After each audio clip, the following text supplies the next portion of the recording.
Hello दोस्तों, आपका स्वागत है हमारे चैनल चैंपियन जैद पर। मैं हूं आपका दोस्त मोहम्मद जैद। और दोस्तों एक्चुअली ये घटना हुई कि मैंने क्वेश्चन नंबर 5 तक आपको करा दिया और उसके बाद पता चला कि मेरी मोबाइल का फ्रंट कैमरा ऑन था, जिसकी वजह से मेरी मेहनत पूरी बेकार गई। तो क्वेश्चन नंबर 5 यहाँ पे लिखा हुआ है, इसको मैं दोबारा आपको कराऊंगा, ठीक है, डोंट वरी। तो पूरी मेहनत मेरी बेकार चली गई जो भी, क्योंकि फ्रंट कैमरा ऑन था, मेरा फेस दिख ही नहीं रहा, एक्सप्लेनेशन पूरा रिकॉर्ड हुआ है, तो पूरा घाटा हो गया एकदम। ओके, तो मुझे रीस्टार्ट करना पड़ेगा। मैं क्वेश्चन नंबर 1 से आपको बताता हूँ। बेसिक कॉन्सेप्ट आप लोगों ने अगर बुक पे लिखा है तो बहुत अच्छी बात है, बुक ओपन करिए और शुरू हो जाइए। तो गाइस क्वेश्चन नंबर 1 आपकी स्क्रीन पर लिखा हुआ है, आप भी रीड करिए, मैं भी रीड करता हूँ। In the adjoining figure the radius of the circle with centre C is 6 centimetre. और जो खास बात है ना दोस्तों सर्कल चैप्टर की, वो ये है कि आपको 9th का भी कॉन्सेप्ट याद रहना चाहिए, 10th के सेकंड चैप्टर का कॉन्सेप्ट याद रहना चाहिए, अलजेब्रिक एक्सप्रेशंस कुछ मालूम रहने चाहिए आप लोगों को, उसके बाद ही आप ये कर पाओगे। Either you can't do that. अगर आपको 9th का कॉन्सेप्ट नहीं आता तो आपको सर्कल चैप्टर बहुत भारी पड़ेगा, जैसा कि हो रहा है बहुत सारे स्टूडेंट्स के साथ। इसलिए मुझे कमेंट आएगी सर पहले सर्कल स्टार्ट करिए। तो अगर आपको 9th के, इसमें प्रॉब्लम क्या है, इसमें प्रॉब्लम ये है कि पूरा जो चैप्टर है ना वो मिसलेनियस है। मिसलेनियस मतलब मिक्स्ड कॉन्सेप्ट, कोई कॉन्सेप्ट 9th का है, कोई कॉन्सेप्ट 10th का है, कोई कॉन्सेप्ट अजीबो गरीब है। तो ये सब कॉन्सेप्ट एकदम मिक्स्ड है, इसलिए आप लोगों को हार्ड लगता है। अभी देखो प्रैक्टिस सेट 3.1 सॉल्व करेंगे तो कितने अलग अलग कॉन्सेप्ट से हम लोग रूबरू होंगे। देखो रेडियस जो है इसका 6 सेंटीमीटर है, तो पहले रेडियस तो बना है ही नहीं, तो रेडियस मैं बना लेता हूँ। तो चूंकि ये ऑलरेडी ड्रॉन नहीं है तो मैं इसको कंस्ट्रक्शन के तरीके से दिखाऊंगा। तो ये 6 सेंटीमीटर है, ठीक है। लाइन ए बी टेंजेंट है, ये टेंजेंट है। हम लोगों को पहला क्वेश्चन पूछा है what is the measure of angle C A B and why. तो हम लोगों ने एक थियरम देखा था, by tangent theorem. Tangent theorem का मतलब अगर रेडियस है और टेंजेंट है तो दोनों एक दूसरे के ऊपर परपेंडिकुलर होते हैं, ठीक है। किसी भी सर्कल में अगर टेंजेंट ड्रॉ है तो वो टेंजेंट रेडियस के परपेंडिकुलर होगा, ठीक है, रेडियस टेंजेंट के परपेंडिकुलर होगा। और जो एंगल बनाएंगे वो एंगल 90 डिग्री का बनाएंगे। पढ़ा था थियरम में, लिखा है, बुक खोली है तो पता चलेगा। तो हम लोग इसको ऐसे लिखेंगे, segment C A is the radius of the circle. C A is the radius of the circle, ठीक है, सी ए तो रेडियस हो गया। और segment A B is the tangent of the circle, ये क्या हो गया, टेंजेंट हो गया सर्कल का। चलिए अब therefore angle C A B will be equal to 90 degree, यहाँ पे लिखेंगे बाय टेंजेंट थियरम। इस तरीके से आपको पहला क्वेश्चन करना है, बहुत ही ज्यादा इजी है, बट जैसे जैसे आगे बढ़ोगे कॉन्सेप्ट थोड़े थोड़े। अगला क्वेश्चन रीड करते हैं, what is the distance of point C from line A B. Line A B से पॉइंट सी तक की डिस्टेंस की क्या होगी। तो ए बी से सी तक की डिस्टेंस मतलब उसका रेडियस, तो ऐसे लिखोगे the distance of point C from line AB will be equal to radius, और रेडियस है CA का लेंथ है 6 सेंटीमीटर। हो गया खत्म। थर्ड वाला, थर्ड में बोला है distance AB 6 centimetre, AB 6 centimetre है तो CB फाइंड करो, मतलब BC फाइंड करो, BC कितना होगा।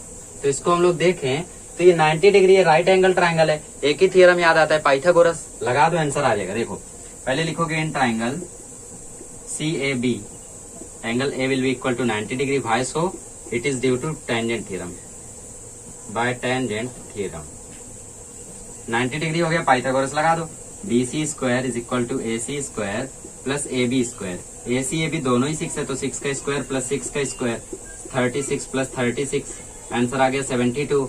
लास्ट आंसर मिल गया 6√2, जब हम लोगों ने रूट लिया।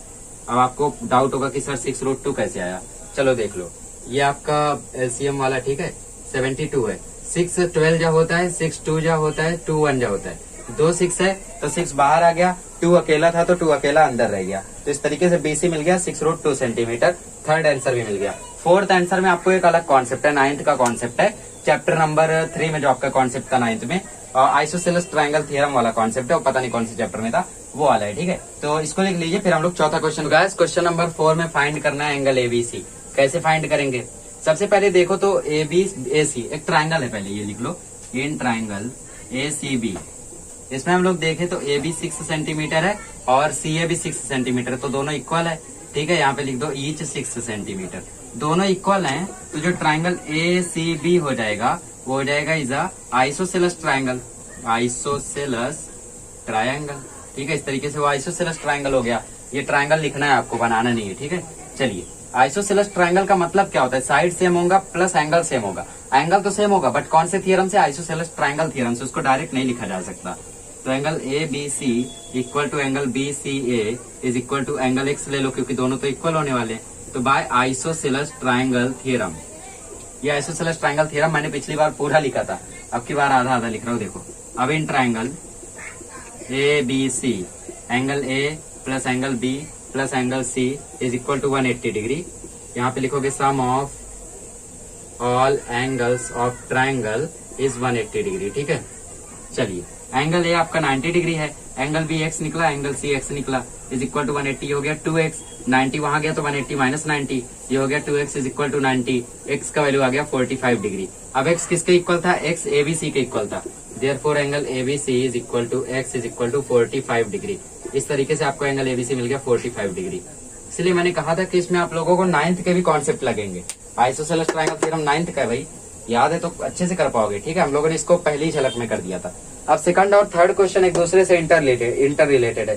देखोगे तो दोनों फिगर सेम है, बस थर्ड वाले में रेडियस भी बनाया और सेकंड वाले में नहीं बनाया, बनाना पड़ेगा हम लोगों को सेकंड में खुद से। इसको मैं रफ करता हूँ, फिर हम लोग करते हैं सेकंड थर्ड क्वेश्चन। तो गाइस क्वेश्चन नंबर 2 आपकी स्क्रीन पे दिख रहा है, आप भी रीड करिए, मैं भी रीड करता हूँ। In the adjoining figure O is the centre of the circle, segment N R and M R are the tangent segment M R और एन आर, और touching the circle at M and N. O R की length अगर 10 centimetre है और radius इसमें 5 centimetre है, radius तो बना नहीं है इसलिए मैंने कहा बनाना ही पड़ेगा। ठीक है, तो रेडियस मैं यहाँ से बनाता हूँ क्योंकि यहाँ पे पॉइंट जुड़ जाएगा, एक और काम हो जाएगा। तो ये हो गया 5 सेमी, ये हो गया 5 सेंटीमीटर। ठीक है, तो लास्ट में पहला क्वेश्चन पूछा what is the length of each tangent segment, मतलब एम आर फाइंड करना है और एन आर फाइंड करना है, दोनों फाइंड करना है। ठीक है, तो कैसे करेंगे, सबसे पहले ये रेडियस है, ये टेंजेंट है, तो टेंजेंट थ्योरम से 90 डिग्री हो गया, ये हाइपोटेनस लगा दो पाइथागोरस, एम आर मिल जाएगा। तो यहाँ लिखेंगे in triangle M O R angle M is equal to 90 degree, therefore angle O R square is equal to O M square plus M R square. यहाँ पे लिखोगे by PGT that is Pythagoras theorem. O R square मतलब 10 का square, ओ M square मतलब 5 का square plus M R square. 5 का square मतलब 25, ये आया है 100 प्लस एम आर स्क्वायर, 25 यहाँ से माइनस हो गया, ये बचा एम आर स्क्वायर, तो ये आ गया 75 is equal to M R square. अब 75 का रूट निकाल लो, कैसे निकालोगे, 75 5 15 जा, 5 3 जा, 3 1 जा, ये आपका 5 है, ये भी 5 है, 2 5 है मतलब 5 बाहर आ गया और 3 अंदर रह गया, is equal to M R की लेंथ मिल गई, ये हो गया सेंटीमीटर। अब एम आर 5√3 मिल गया, अब निकालना है एन आर। तो हम लोगों ने एक थ्योरम सीखा था, क्या थ्योरम सीखा था, टेंजेंट सेगमेंट थ्योरम, बुक निकाल के रखो। तो एन आर जो हो जाएगा वो भी 5√3 हो जाएगा, क्यों, क्योंकि टेंजेंट सेगमेंट थ्योरम कहता है कि tangents of circle are always congruent, segment M R congruent to segment N R by tangent segment theorem, therefore segment N R will also be equal to 5√3 centimetre. तो यहाँ पे लिख दो length of each tangent segment is 5√3 centimetre. इस तरीके से आपका हो गया क्वेश्चन नंबर 1। तो गाइस क्वेश्चन नंबर 2 में पूछा है कि मेजर एंगल MRO कितना होगा, तो MRO फाइंड करना है। अब इसमें देखो ट्रिग्नोमेट्री का कॉन्सेप्ट आएगा, पूछो कैसे। OMR राइट एंगल ट्राइंगल, तो यहाँ लिख लो triangle OMR is a right angled triangle. ये कौन सा ट्राइंगल है, ये है right angled triangle. Right angle triangle में ट्रिग्नोमेट्री लगता है। देखे तो हम लोगों को ये फाइंड करना है, ये एंगल, ये थीटा, तो इसके सामने ये थीटा है, इसके सामने की साइड को बोलेंगे अपोजिट और इसको बोलेंगे हाइपोटेनस। ठीक है, तो हम लोग एक काम करते हैं, साइन थीटा निकालते हैं। साइन थीटा मतलब अपोजिट अपॉन हाइपो, और अपोजिट अपॉन हाइपो निकाले तो वो है 5/10, काट दो तो 1/2 आएगा। देयरफॉर साइन थीटा हम लोगों को मिला है 1/2। याद आ रहा है 1/2 किसकी वैल्यू है, जी हाँ, साइन 30 की वैल्यू होती है 1/2। इसको ले लो 1, इसको ले लो 2, दोनों सेम है तो LHS भी सेम हो जाएगा। तो sine theta is equal to sine 30, यहाँ लिखना पड़ेगा from first and second, sine sine cut गया, थीटा की वैल्यू आ गई 30। इसकी इवेंचुअली ये कटता नहीं है, ये कंपेयर होता है, साइन के साथ साइन, साइन के साथ थीटा, यहाँ पे साइन के साथ 30, तो साइन साइन इक्वल तो थीटा 30 इक्वल, ऐसे होता है। ठीक है, कटता नहीं है ये। चलिए अब एंगल फाइंड करना है MRN, तो इसको डायरेक्टली कर दो ऐसे, सिमिलरली यहाँ पे लिखो सिमिलरली एंगल RNO भी 30 डिग्री होगा। तो एंगल MRN कैसे होगा, देखो, तो एंगल MRN इक्वल हो जाएगा angle MRO plus angle NRO। ठीक है, यहाँ पे आपकी प्रॉपर्टी आएगी बाय एंगल एडिशन प्रॉपर्टी। ठीक है, एंगल एडिशन प्रॉपर्टी। तो ये 30 डिग्री, ये भी है 30 डिग्री, तो आंसर आ गया 60 डिग्री। तो आपको तीनों क्वेश्चन हो गए। अब जो क्वेश्चन नंबर 3 है वो भी इसी फिगर का है, ठीक है। तो मैं मेजरमेंट वगैरह रफ कर देता हूँ, बाकी तो यही कॉन्सेप्ट है। चलिए अब क्वेश्चन नंबर 3 करते हैं। तो गाइस रीड करिए, क्वेश्चन नंबर 3 आपकी स्क्रीन पर लिखा हुआ है। यहाँ पे लिखा है कि segment R M and segment R tangent segments of the circle with centre O. Proof करो कि जो सेगमेंट ओ आर है वो बाइसेक्ट कर रहा है एंगल एम ओ एन को भी और एंगल एम आर एन को भी। तो टू प्रूफ में क्या लिखेंगे, segment O R bisects angle M R N and angle M O N, ठीक है। दोनों को वो बाइसेक्ट कर रहा है, ऐसे टू प्रूफ में लिखेंगे। फिर प्रूफ करते हैं, चलो। अच्छा, बाइसेक्ट करना मतलब क्या, समझ लो आपके पास 30 रुपए है, आपके पापा ने 30 रुपए देने थे आप और आपके भाई को, तो वो क्या करेंगे, इक्वली बाइसेक्ट करेंगे। 15 आपको, 15 आपके भाई को। हो सकता है बड़ों को ज्यादा मिलता हो, वो बात अलग है, ठीक है। तो इक्वली डिस्ट्रीब्यूट करेंगे, 15 आपको, 15 आपके भाई को। तो मतलब बाइसेक्ट किया उन्होंने, अपने पैसे को उन्होंने बाइसेक्ट किया, फिर आपको दिया। तो बाइसेक्ट करना मतलब इक्वली डिवाइड करना। What is mean by bisect, bisect मतलब इक्वली डिवाइड करना। 2 रोटी है, आपको खाना है, आपके दोस्त को खाना है, उसने आज खाना नहीं लाया, तो एक उसको दे दोगे इक्वली। बात अलग है कि आप 1.5 खा लो, उसको आधा ही दो ठीक है। तो बाइसेक्ट करना मतलब इक्वली डिवाइड करना।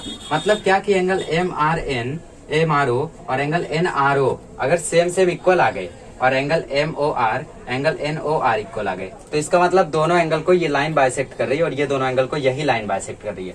तो हमें क्या इक्वल लाना है, angle M O N angle N O R angle M R O angle N R O, ठीक है।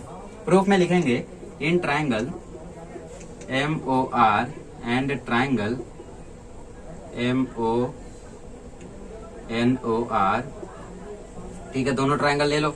अभी हम लोग क्या करेंगे, दोनों ट्राइंगल को कॉन्ग्रेंट प्रूफ करेंगे। लास्ट ईयर सीखा था ना हम लोगों ने S S test, S test, ASA test, SS test, ठीक है। ये सारे टेस्ट हम लोगों ने लास्ट ईयर सीखे थे, आपने नहीं सीखा था, कोई नहीं। चलो देखो, इसमें हम लोगों को जो रेडियस है एम ओ और ओ एन, वो दोनों इक्वल होगा। Segment M O congruent to segment O N. क्यों कॉन्ग्रेंट है, क्योंकि ये रेडियाई है ऑफ द सेम सर्कल। ये क्वेश्चन बहुत ही कलरफुल कराया था मैंने पिछले वीडियो में। आप बोलोगे सर वो तो हम लोग देख नहीं रहे, आप कुछ भी बोल दो। कुछ भी नहीं बोल रहा हूँ, ये दोनों इक्वल हो गया। अब ये दोनों भी इक्वल हो जाएगा। क्यों इक्वल हो जाएगा, क्योंकि उधर लग रहा है टेंजेंट सेगमेंट थ्योरम, दोनों ही टेंजेंट है। तो segment M R congruent to segment N R by tangent segment theorem, ठीक है। अब ओ आर भी कॉन्ग्रेंट हो जाएगा। अब बोलोगे सर ओ आर और ओ आर क्यों कॉन्ग्रेंट होगा, क्योंकि ये कॉमन साइड है, कॉमन सेंस और कॉमन साइड है। Didn't you understand, okay. तो ये दोनों कॉन्ग्रेंट हो गए, 3 चीज कॉन्ग्रेंट मिल गई। तो मतलब हम लोग लिख सकते हैं triangle MO R congruent to triangle NO R. यहाँ पे लिखेंगे by S S S test. Triangle congruent हो गया, मतलब इसका रिमेनिंग पार्ट भी इक्वल है। तो हम लोगों को सिर्फ ये 2 को और ये 2 को इक्वल बताना है। तो therefore angle M O R congruent to triangle angle N O R, यहाँ पे लिखेंगे C A C T, corresponding angle of congruent triangle. Triangle congruent है तो करस्पॉन्डिंग एंगल कॉन्ग्रेंट होंगे। और angle M R O congruent होगा angle N R O के, यहाँ पे भी सेम चीज लिखेंगे सी ए सी टी। चलिए अब 2 चीज इक्वल लिख दिया, इसको दे दो नंबर 1, इसको दे दो नंबर 2, और फिर यही लाइन आप कॉपी कर दो और यहाँ पे लिख दो फ्रॉम 1 एंड 2। यही लाइन आप लोग नीचे कॉपी करो और लिख दो फ्रॉम 1 एंड 2, ठीक है। इस तरीके से क्वेश्चन नंबर 3 आपका हो गया। अब क्वेश्चन नंबर 4 बहुत इजी है। क्वेश्चन नंबर 4 आपकी स्क्रीन पर लिखा है, रीड करिए। क्वेश्चन नंबर 4 2 कंडीशन से करेंगे। एक 3 मार्क का आया तब क्या करेंगे, एक 2 मार्क का आया तब क्या करेंगे। What is the distance between 2 parallel tangent of a circle having radius 4.5 centimetre. अगर सिर्फ इतना लिखा कि what is the distance between 2 parallel having radius 4.5 centimetre, सिर्फ इतना ही लिखा तो आप 2 मार्क्स का करोगे, ठीक है। जितना बताऊंगा यहाँ पे उतना ही करोगे। बट आगे लिख दिया जस्टिफाई और आंसर, तब कैसे करोगे। देखो एक अभी चित्र उड़ के आया यहाँ पे स्क्रीन पे, उस चित्र में देखो एग्जाम्पल नंबर 2 है वो, वहाँ पे एक सर्कल बना हुआ है और वहाँ पे प्रूफ करना है कि सेगमेंट पी क्यू डायमीटर है, 2 पैरेलल टेंजेंट के बीच की डिस्टेंस वहीं से हम लोग फाइंड करेंगे। तो ड्रॉ अ लाइन से segment P Q is a diameter of the circle तक लिखोगे और फिर उसके बाद जो बोर्ड पे लिखा रहा हूँ वो लिखोगे। अगर 3 मार्क का आया या फिर बोला जस्टिफाई करने, अगर जस्टिफाई करने नहीं बोला, सिर्फ बोला फाइंड द डिस्टेंस, तो डायरेक्ट लिखोगे। डायरेक्ट कैसे लिखोगे, देखो ऐसे लिखोगे, द डिस्टेंस बिटवीन, शुरुआत में वीडियो के लिखा भी था, 2 parallel tangents of a circle is equal to diameter of a circle. उतना लिखने के बाद आप ऐसे लिखोगे, डायमीटर ऑफ अ सर्कल ठीक है। लास्ट वही यहाँ पे प्रूफ किया है कि दो पैरेलल टेंजेंट के बीच की डिस्टेंस डायमीटर के इक्वल होगी, तो वही यहाँ पे लिख के प्रूफ किया। फिर वही आप लोग यहाँ पे लिखोगे is equal to 2 into R is equal to 2 into 4.5। Answer आ गया 5 सेंटीमीटर, सॉरी आंसर आ गया 9 सेंटीमीटर। चलिए इस तरीके से आपको करना है, बहुत इजी है। 2 मार्क का आया तो सिर्फ इतना लिखोगे, 3 मार्क का आया तो जो चित्र उड़ के आया था और ये उतना लिखोगे। अगर जस्टिफाई करने बोला तो भी, या 3 मार्क का आया तो भी। 2 मार्क का आया और उसमें जस्टिफाई बोल दिया तो भी पूरा लिखना पड़ेगा, ठीक है। तो इस तरीके से 3.1 था। मुझे उम्मीद है कि आपको पूरा वीडियो अच्छा लगा होगा और समझ में आया होगा। अब हम लोग नेक्स्ट लेक्चर में मिलेंगे तो 3.2 सॉल्व करेंगे, एक शॉर्ट में करेंगे। बहुत ज्यादा इजी है, उसमें कोई ज्यादा कॉन्सेप्ट है नहीं, तो उसी वीडियो में मैं कॉन्सेप्ट भी बता दूंगा, एक ही कॉन्सेप्ट है, ठीक है। और फिर 3.3 बहुत ज्यादा इजी है, उसको भी एक ही वीडियो में करा दूंगा। 3.4 3.5 को 4 वीडियो में कराऊंगा, ठीक है। मतलब 3.4 2 वीडियो में, 3.5 2 वीडियो में। चलिए जर्नी चालू है, मिलते हैं अगले लेक्चर में। और दोस्तों सॉरी फॉर दैट कि मैं आपको प्रैक्टिस पेपर इसमें नहीं दे पा रहा हूँ, क्योंकि मेरे पास कोई लैपटॉप पीसी वगैरह है नहीं, तो मैं फिगर्स को ड्रॉ नहीं कर सकता। मोबाइल में कोई ऐसा फंक्शन है नहीं जहां से मैं फिगर्स को ड्रॉ करूं और फिर उसके बाद उसमें लेंथ लिखूं, मेजरमेंट लिखूं, क्वेश्चन बनाऊं। मेरे लिए बहुत भारी है, तो इसलिए मैं नहीं कर सकता, सॉरी फॉर दैट। और मुझे उम्मीद है कि एक्सरसाइज आपके लिए काफी है। चलिए मिलते हैं अगले लेक्चर में, अगले लेक्चर में सॉल्व करेंगे प्रैक्टिस सेट 3.2।